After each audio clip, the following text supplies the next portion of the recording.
नमस्ते दोस्तों, चलिए शुरू करते हैं आज की कक्षा।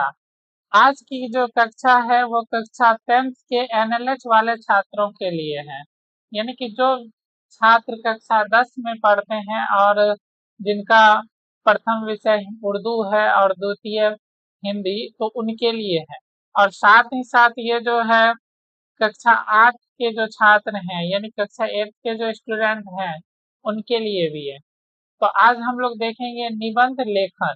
और निबंध लेखन में आज जो है हमारा विषय है वो है आदर्श विद्यार्थी या फिर आदर्श छात्र।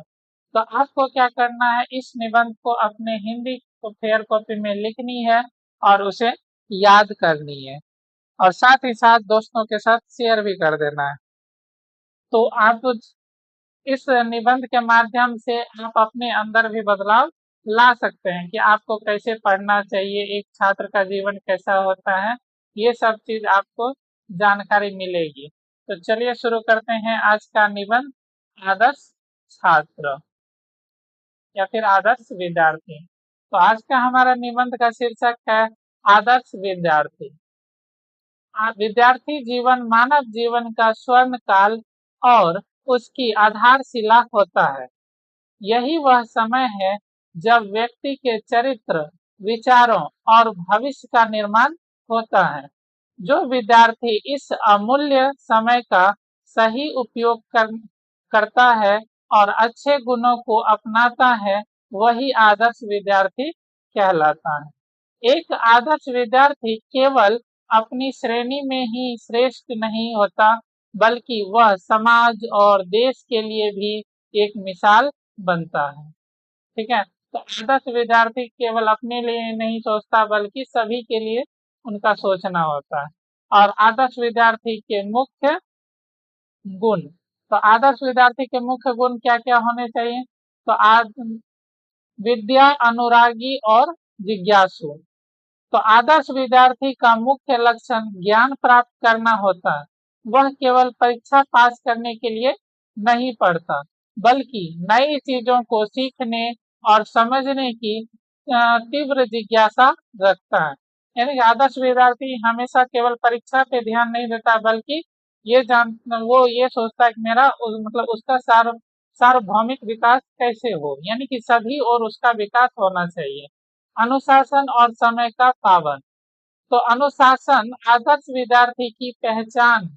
वह अपने सभी कार्य समय पर पूरा करता है। सुबह सही समय पर उठना, पढ़ाई करना और खेलना उसकी एक व्यवस्थित दिनचर्या होती है।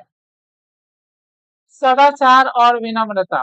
वह बड़ों, शिक्षकों और माता पिता का सम्मान करता है तथा अपने सहपाठियों के साथ प्रेम और सौहार्द का व्यवहार करता है।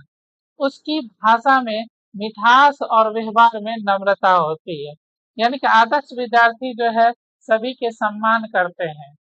वो कभी भी किसी से अकारण नहीं उलझते हैं और बड़े जनों का सही से सम्मान करते हैं, उनका आदर करते हैं, उनका कहना मानते हैं। सर्वतोमुखी विकास। वह केवल किताबी कीड़ा न बनकर खेलकूद, सांस्कृतिक गतिविधियों और योग व्यायाम में भी बढ़ चढ़कर हिस्सा लेता है, जिससे उसका शारीरिक और मानसिक स्वास्थ्य उत्तम रहता है। ठीक है, तो आदर्श विद्यार्थी केवल पढ़ाई के क्षेत्र में ही नहीं बल्कि सभी क्षेत्र में आगे होते हैं। राष्ट्र निर्माण में योगदान। ठीक है, तो राष्ट्र निर्माण में योगदान। आदर्श विद्यार्थी ही कल का नागरिक होता है और आज के संस्कारी और शिक्षित युवा ही आगे चलकर देश को प्रगति के पथ पर ले जाते हैं। वे समाज में व्याप्त कुरीतियों और बुराइयों से दूर रहकर एक स्वच्छ और सशक्त राष्ट्र निर्माण करता है। ठीक है, तो वो जो आदर्श छात्र होते हैं वे बुराइयों से हमेशा क्या रहते हैं, दूर होते हैं और समाज का, अच्छे समाज का कैसे निर्माण हो इस पर वो विचार करते हैं। निष्कर्ष। प्राचीन काल से ही शास्त्रों में विद्यार्थी के लक्षणों को बताते हुए कहा गया है, काकचेष्टा बको ध्यानम स्वान निंद्रा तथैव च। काकचेष्टा बको ध्यानम स्वान निंद्रा तथैव च। अर्थात एक आदर्श विद्यार्थी में कौवे जैसी चेष्टा, बगुले जैसी ध्यान और कुत्ते जैसी सजग नींद होनी चाहिए। जो जो छात्र इन गुणों को अपनाता है वही अपने जीवन में सफलता के शिखर को छूता है। तो आदर्श विद्यार्थी में ये सभी गुण होने चाहिए। तो आपको क्या करनी है, इस निबंध को अपने हिंदी फेयर कॉपी में लिखनी है और उसे याद करनी है। तो चलिए आज की कक्षा हम लोग यहीं समाप्त करते हैं। मिलते हैं अगली कक्षा में। तब तक के लिए जय हिंद दोस्तों।